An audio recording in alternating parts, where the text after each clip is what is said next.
The entire ballroom fell silent when Scarlett Davenport deliberately poured a glass of champagne down the front of Madeline Brooks's dress. Laughter erupted around the room. After all, Madeline was only the nanny, a clumsy, curvy woman who looked painfully out of place among New York's wealthiest families and world-famous supermodels. Scarlett smiled confidently. She expected Enzo Morelli to be embarrassed. She expected him to send the nanny away. Instead, the ruthless Mafia boss rose slowly from his seat. Then, in front of every guest, every model, and every powerful family in attendance, he draped his own jacket around Madeline's shoulders and asked a question that stunned the room. "Who gave you permission to humiliate someone who belongs to me?" Because while countless beautiful women had spent years trying to win Enzo Morelli's attention, he only had eyes for his daughter's clumsy nanny. 3 weeks earlier, Madeline Brooks stood outside the iron gates of the Morelli estate, clutching a worn handbag and silently praying she wouldn't ruin the opportunity before she even stepped through the front door. She needed this job, not wanted it, needed it. Her father, Oliver Brooks, had suffered a serious back injury nearly a year earlier. Medical bills had piled up faster than the family could pay them. Her younger sister Ruby was working double shifts at a diner just to help cover rent. Meanwhile, Madeline spent most of her time bouncing between temporary childcare positions that never lasted long enough. Not because she wasn't good with children. Because adults rarely gave her a chance. At 28 years old, Madeline had heard every insult imaginable. Too big, too awkward, too plain, too much. Eventually, she stopped arguing. It was easier to smile and pretend the comments didn't hurt. The massive gates slowly opened. Beyond them stood a mansion, so large it looked more like a luxury hotel than a family home. Madeline immediately felt out of place. Her affordable department store dress suddenly seemed cheap. Her worn shoes suddenly seemed embarrassing. And when she accidentally stumbled on the front steps while entering the mansion, she knew the universe was already laughing at her. "Great start, Madeline," she muttered under her breath. The head housekeeper led her through endless marble hallways before stopping outside a playroom. "You have exactly 1 hour," the woman warned. "If Isabella likes you, you'll stay. And if she doesn't?" The housekeeper gave her a sympathetic look. "You'll be nanny number 14. Madeline's stomach dropped. Inside the room sat a small, dark-haired girl, coloring alone at a table. She didn't look up. She didn't smile. She didn't acknowledge Madeline's existence. The little girl simply continued drawing. Several minutes passed in complete silence. Madeline nervously shifted her weight. Nothing. More silence. Finally, she sat cross-legged on the floor nearby. "That's a dragon," she said. "No." The response came instantly. "It's a dinosaur." Madeline nodded seriously. "My mistake." Another pause. Then the child finally glanced up. "It's not a very good dinosaur." Madeline leaned closer. "Honestly, I've seen worse." For the first time, Isabella laughed. A small laugh. But a real one. And somewhere outside the room, an unexpected witness had just stopped walking. Enzo Morelli stood in the hallway. He had come expecting another failed interview. Instead, he heard something he hadn't heard from his daughter in months. Laughter. The ruthless Mafia boss remained motionless outside the doorway, listening, watching, and wondering why the curvy, awkward nanny everyone would normally overlook had accomplished more in 10 minutes than 13 professional nannies had managed all year. Within days, the entire mansion noticed something strange. Isabella Morelli was happy. The little girl who had spent months throwing tantrums, refusing meals, and driving away every nanny suddenly wanted to wake up early. She wanted breakfast with Madeline. She wanted story time with Madeline. She wanted Madeline involved in everything. Nobody was more surprised than Madeline herself. Unfortunately, her growing bond with Isabella didn't make life inside the mansion any easier. If anything, it made things worse, because Madeline remained exactly who she had always been. Clumsy. Painfully clumsy. On her 4th day, she knocked over an expensive flower arrangement while reaching for a storybook. On her 6th day, she tripped over a decorative footstool and nearly sent herself crashing into a priceless antique cabinet. The staff tried not to laugh. Some succeeded, others didn't. Madeline pretended not to notice. Years of being the target of jokes had taught her how to smile through embarrassment. But the moment that truly humiliated her came 1 week later. Enzo was hosting an important lunch meeting. Several business associates were visiting the estate. Madeline had been instructed to bring refreshments into the garden terrace where the meeting was taking place. Simple enough. At least it should have been. She carefully carried a tray of drinks through the open doors. 1 step, 2 steps, 3. Then Isabella unexpectedly ran toward her. "Madeline!" Startled, Madeline turned too quickly. The tray tilted. A glass of orange juice slid directly across the silver surface. Time seemed to stop. The drink spilled straight onto Enzo Morelli's custom-tailored charcoal suit. The terrace fell silent. Every employee froze. One of the guests actually gasped. Madeline's face turned crimson. "Oh my God. I'm so sorry. I am so sorry." She reached for napkins, dropped them, bent down to grab them, accidentally bumped the table. A second glass tipped over. The situation somehow became worse. Several people exchanged amused looks. One businessman smirked openly. Madeline wanted the ground to swallow her whole. She already knew what came next. Termination. Embarrassing termination. The same ending she had experienced countless times before. Instead, Enzo calmly stood. Everyone watched, waiting. The feared Mafia boss looked down at the stain, then at Madeline. Then something completely unexpected happened. He bent down and picked up the fallen glass himself. "It's fine." The terrace remained silent. Madeline blinked. "What?" "It's juice," Enzo said simply. "Not a gunshot wound."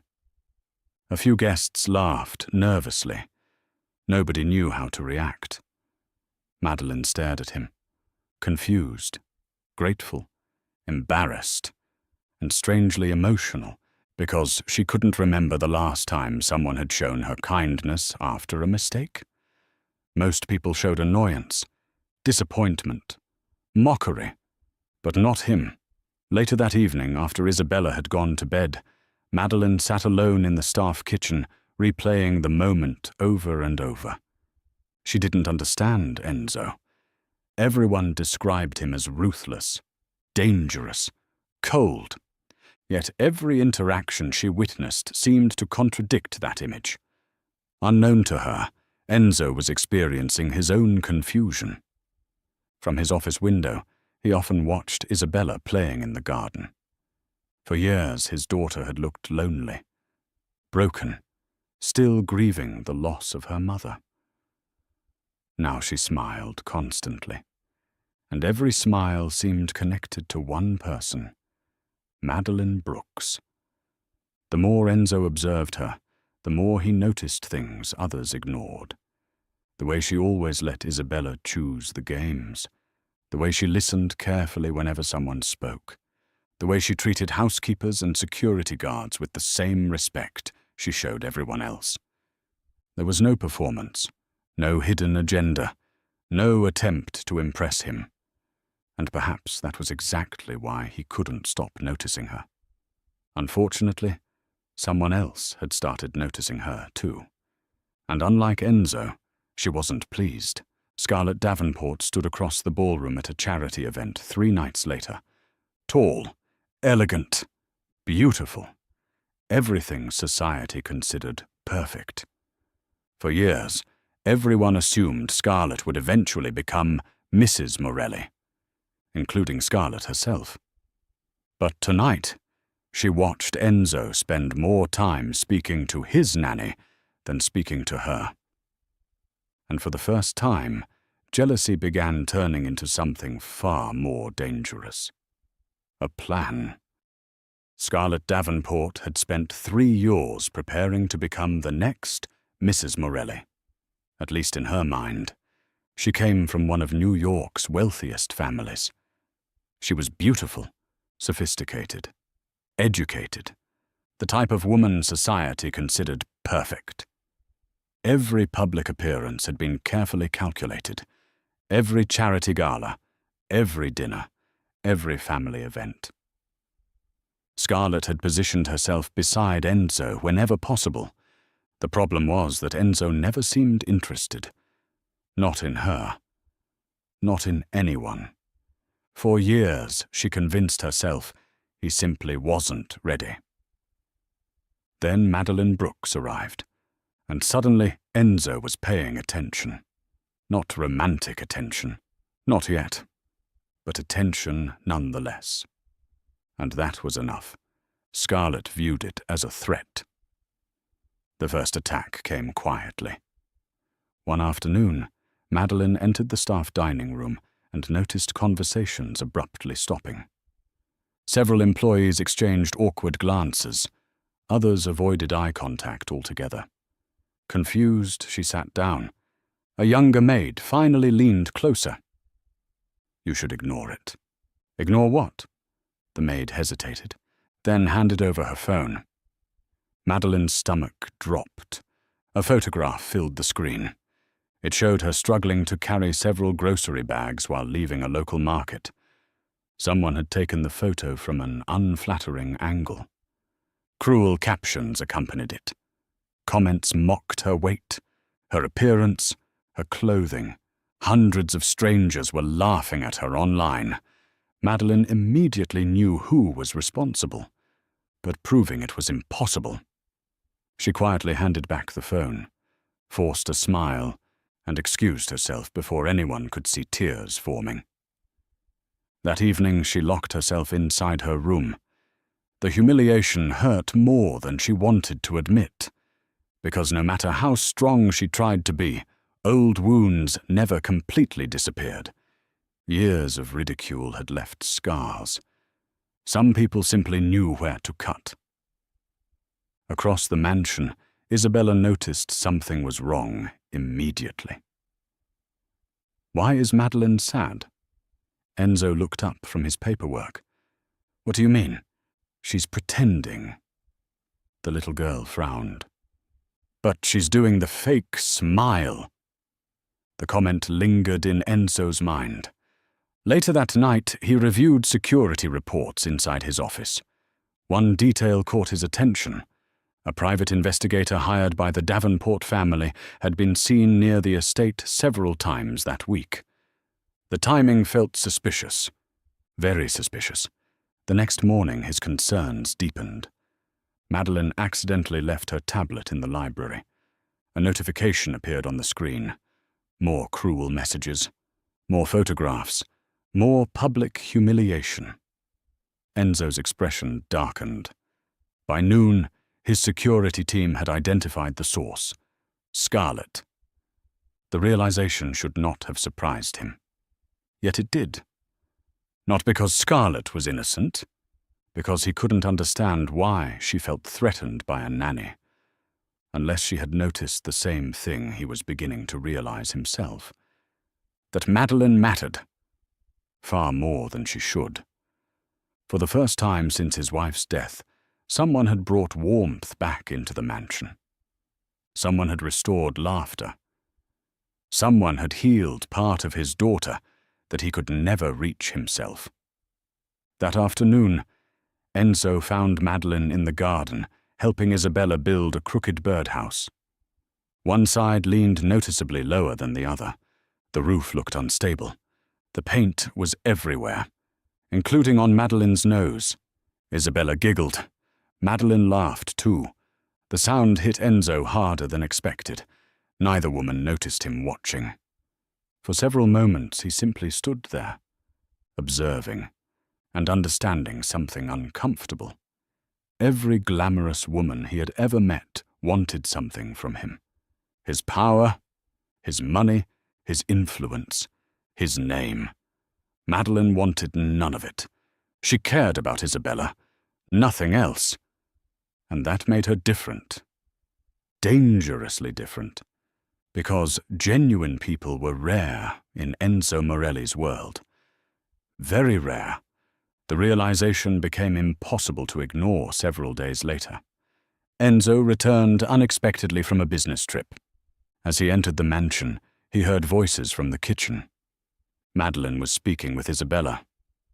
"I don't like my freckles." The little girl's voice sounded small. "Why not?" "Because they're ugly." Silence followed.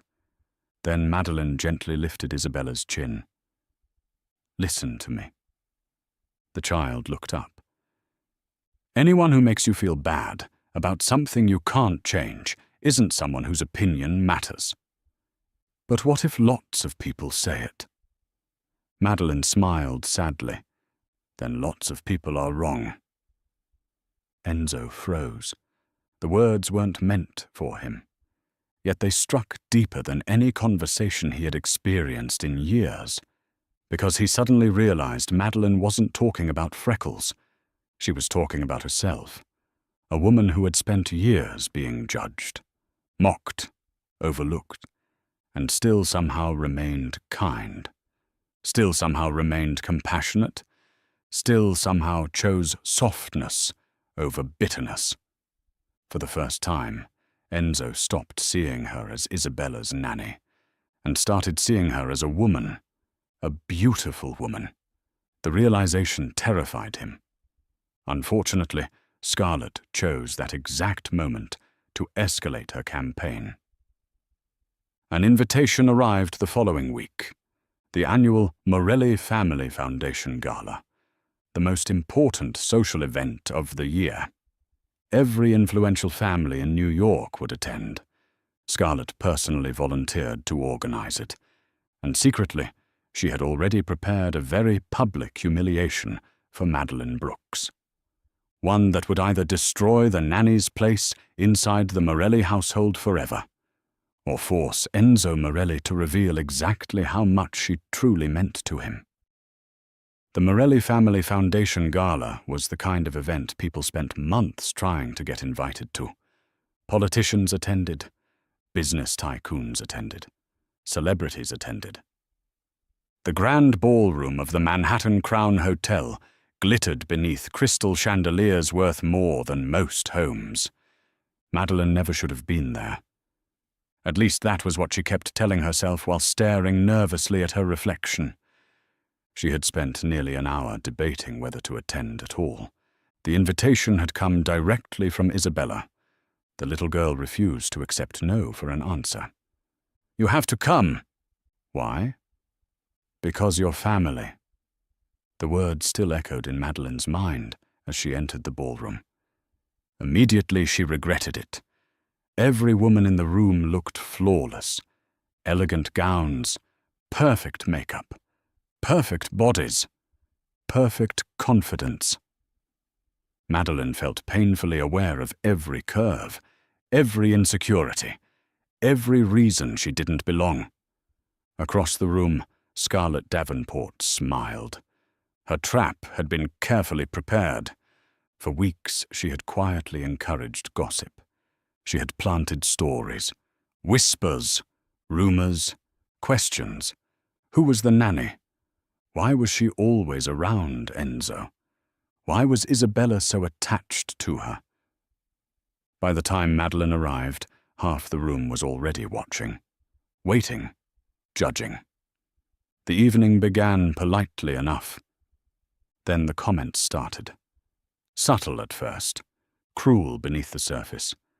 A socialite glanced toward Madeline.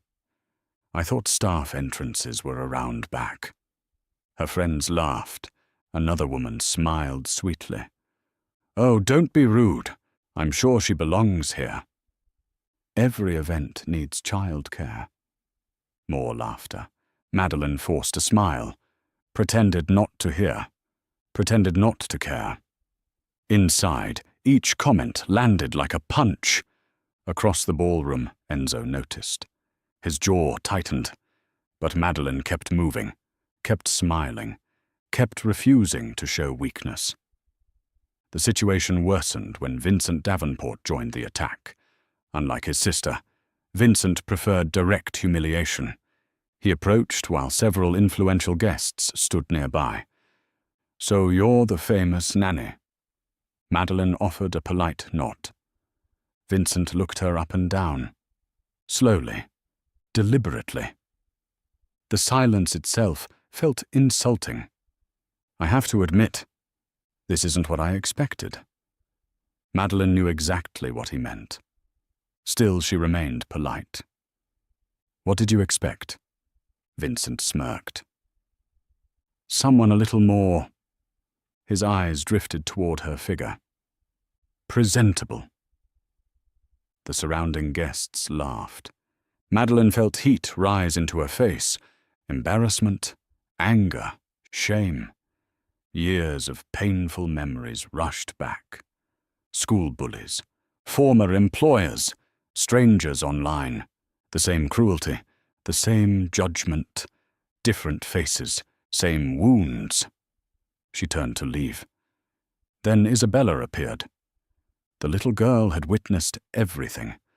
Her eyes filled with tears. Stop being mean. The room fell quieter. Vincent laughed. I'm not being mean. I'm telling the truth. That was the wrong answer, because Isabella Morelli adored exactly one person in that room. Madeline. And anyone hurting Madeline instantly became her enemy. The child grabbed Madeline's hand. Let's go. Madeline squeezed gently, trying to calm her, trying to avoid a scene. Scarlett watched the exchange with satisfaction. Everything was progressing perfectly. Then she launched the final attack. A waiter approached carrying champagne.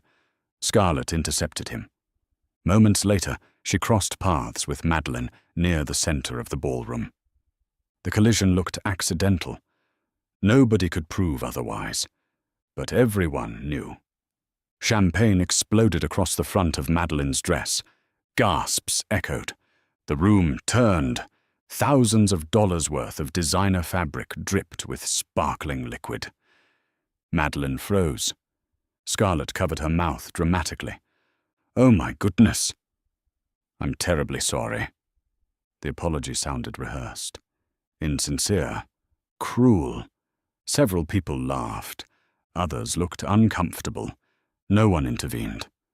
Madeline stood completely still. Humiliated. Trapped.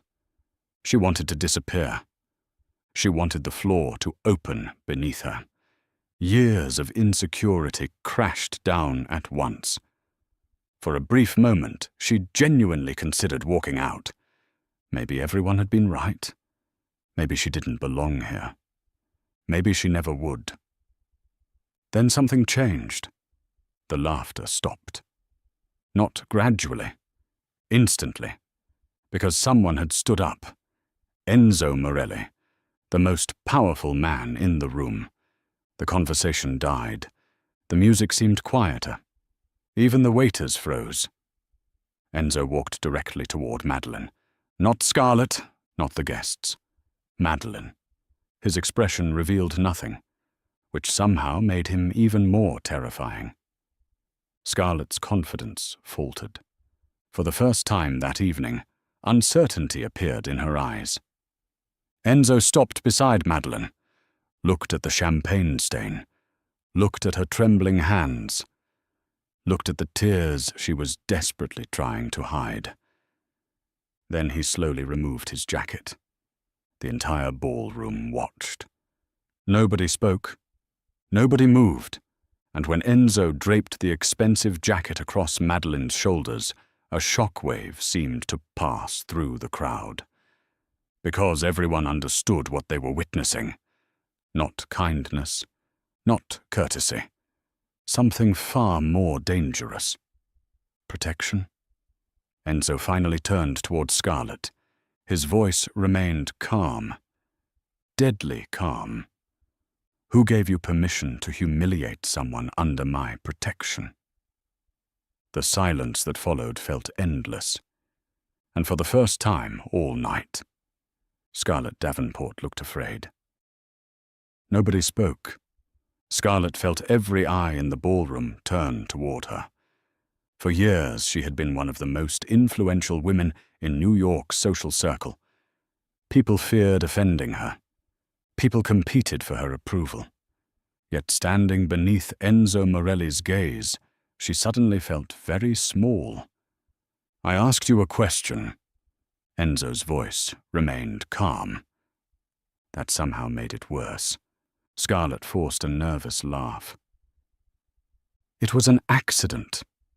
Nobody believed her. Not even Vincent. The silence itself became an accusation. Enzo looked at the champagne glass, still resting in Scarlett's hand. Then at the stain covering Madeline's dress. Then back at Scarlett. You should apologize.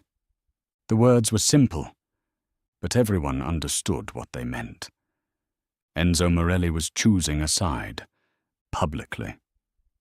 Scarlett's smile disappeared. You can't be serious. Enzo said nothing. Scarlett glanced around the room. Surely someone would support her.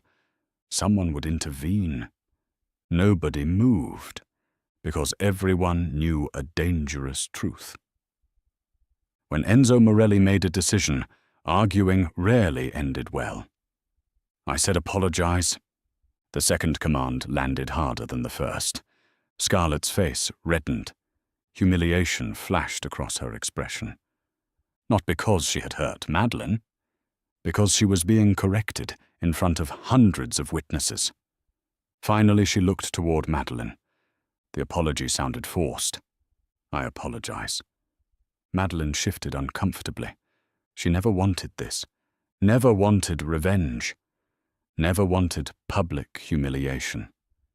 Even for Scarlett. It's okay, she said quietly. But Enzo wasn't finished. His eyes moved toward Vincent Davenport.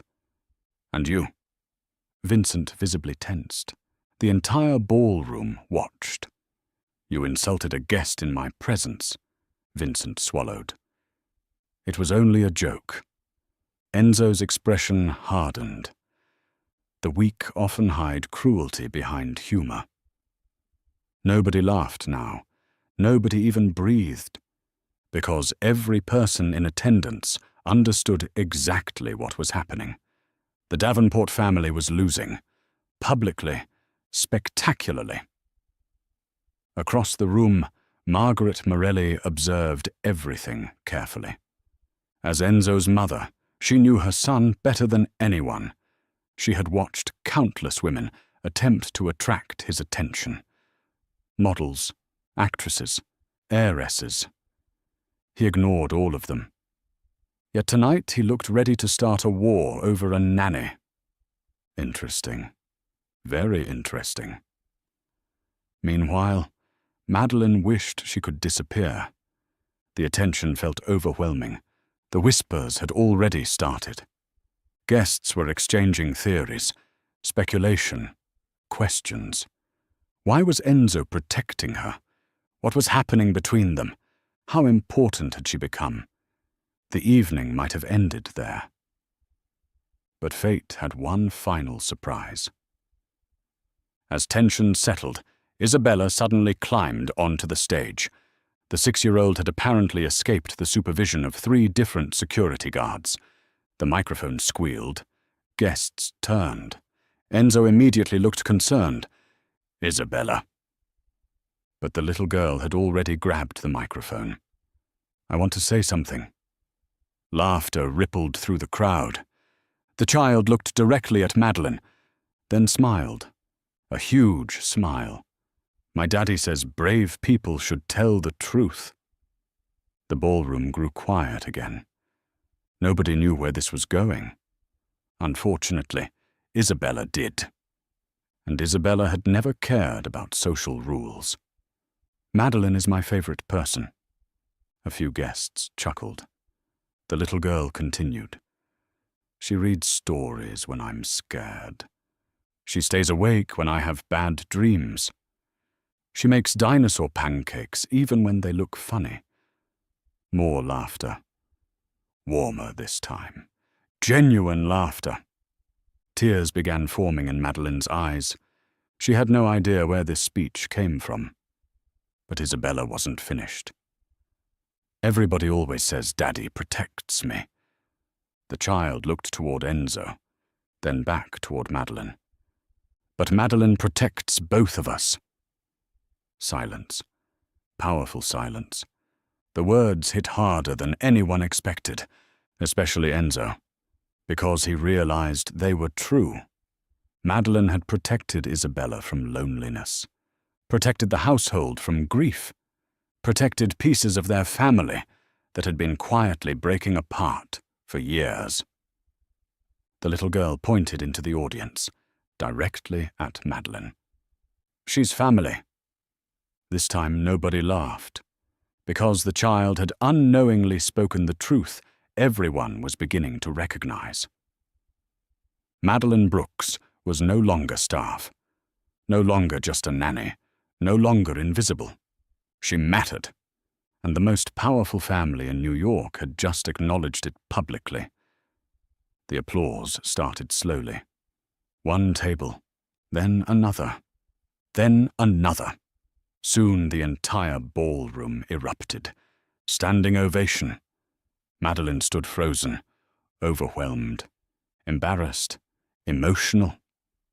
Across the room, Scarlett looked devastated, because she finally understood something. She had spent years trying to impress Enzo.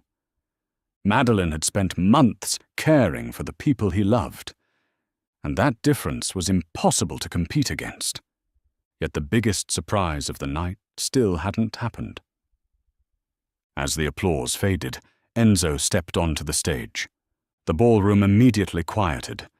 Everyone watched, waiting. Curious. He approached Isabella first, kissed the top of her head. Then his eyes found Madeline. For several long seconds he simply looked at her. The room seemed to disappear. The guests, the music, the lights, everything faded. There was only her, the curvy nanny who never chased him, never impressed him with beauty, never tried to win him over, yet somehow had become the most important woman in his world. Then Enzo extended his hand toward her, in front of everyone, and said 5 words that sent shockwaves through the ballroom. "Come stand beside us." For a moment, Madeline couldn't move. Hundreds of people were staring at her. The most powerful man in the room was standing on stage with his hand extended toward her, waiting. The old version of herself would have refused, would have hidden, would have convinced herself she didn't belong. But Isabella's excited voice broke through the fear. "Come on, Madeline." The little girl bounced up and down. Madeline laughed through tears, then slowly stepped forward. The ballroom remained completely silent as she climbed the stage. Every eye followed her. Every whisper stopped. When she finally reached them, Isabella immediately wrapped her arms around her waist. The crowd smiled. The image was impossible to ignore.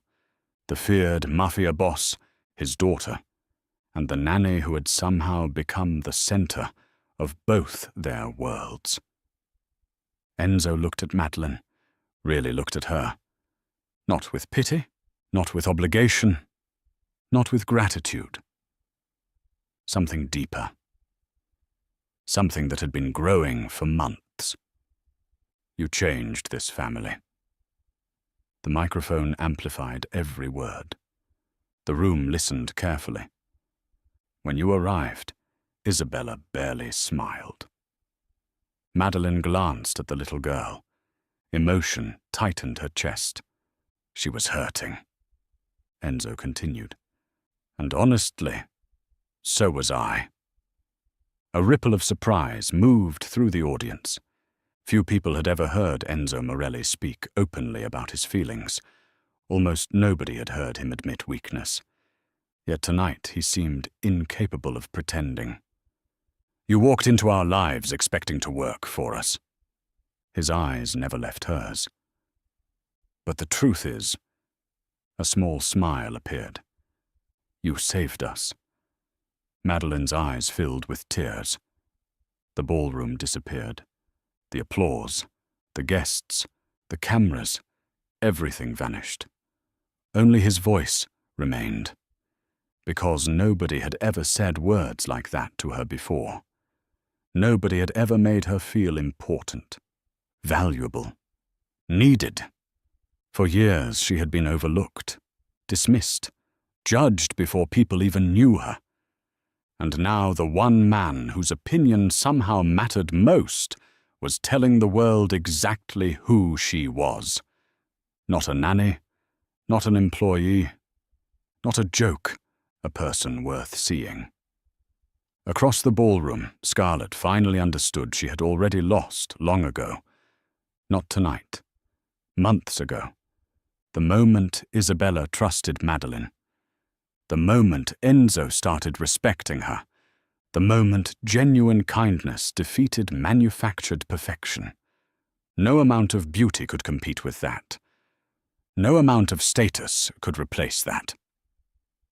Scarlett quietly stood. Without a word, she left the ballroom. Vincent followed shortly after. For the first time all evening, nobody paid attention. Because the story was no longer about them. It was about Madeline, and everyone knew it. Several weeks later, life inside the Morelli estate felt completely different. Laughter echoed through the hallways again. The staff seemed happier. Isabella seemed brighter. The mansion finally felt like a home instead of a monument to grief. One Saturday afternoon, Madeline sat in the garden helping Isabella paint birdhouses. Some things never changed. Paint somehow ended up everywhere. On the table, on the grass, on Madeline's sleeve, even on her cheek. The little girl burst into laughter. "You did it again," Madeline groaned. "I am beginning to think I might actually be cursed." "Definitely cursed." A familiar voice spoke behind them. Madeline turned. Enzo stood nearby. His expression softer than she had ever seen. Over the past few weeks, moments like this had become more frequent. Breakfast conversations, evening walks, quiet talks after Isabella went to sleep. The walls between them had slowly disappeared. Neither had rushed. Neither had forced anything. The connection simply grew. Naturally. Steadily. Real. Enzo sat beside her. Close enough for their shoulders to touch. Madeline's heart immediately accelerated. Some reactions never changed either. "You know," Enzo said, "I spent years surrounded by people trying to impress me." Madeline smiled. "That sounds exhausting." It was. He laughed quietly. Then his expression became serious. "They wanted my money, my influence, my last name." His gaze met hers. "You were the first person who cared about none of those things." Madeline looked away. Suddenly nervous. "You make me sound better than I am." "No." His answer came immediately. "I think you've spent your entire life believing you're less than you are." The words hit harder than he realized, because they were true, painfully true. Years of criticism had created a version of herself she no longer questioned, a version built from insecurity, fear, self-doubt. Enzo gently took her hand. The simple gesture felt more intimate than anything else. "You know what I see when I look at you?" Madeline swallowed. "What?" "I see the woman who brought my daughter back to life." His thumb brushed softly across her hand. "I see the woman who walks into every room expecting judgment and chooses kindness anyway." His voice lowered. "And I see the woman I haven't been able to stop thinking about." Madeline's breath caught. Everything became still. The garden, the wind, the afternoon sunlight, even time itself seemed to pause. For months she had tried not to hope, tried not to imagine impossible things. But now those impossible things were looking directly at her, and they were real. Enzo leaned closer, not rushed, not demanding, giving her every opportunity to pull away. She didn't. Their first kiss was gentle, soft, quiet. Nothing like the dramatic romances people wrote about. It was better because it felt safe, honest, earned. When they finally pulled apart, Isabella's voice exploded from across the garden. "I knew it!" Both adults jumped. The little girl stood triumphantly beside the birdhouses, hands on her hips, looking entirely too pleased with herself. Madeline buried her face in her hands. Enzo laughed harder than she had ever heard, and Isabella looked delighted by both reactions. Months later, guests attending another Morelli Foundation event witnessed something remarkable. Madeline Brooks entered through the front doors. Not as staff, not as a nanny, but as an honored guest standing beside Enzo Morelli. Nobody laughed, nobody whispered, nobody questioned whether she belonged. Because she did. The woman everyone once overlooked had become one of the most respected people in the room. Not because of beauty, not because of status, not because of power, because of character. And in the end, that mattered more than anything else. Sometimes the world becomes so distracted by perfection that it overlooks what is truly valuable. Enzo Morelli had spent years surrounded by women everyone admired, yet the person who changed his life was the one everyone else ignored.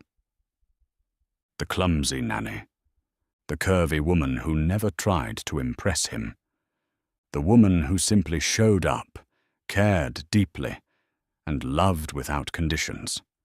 And that was exactly why she became impossible to replace.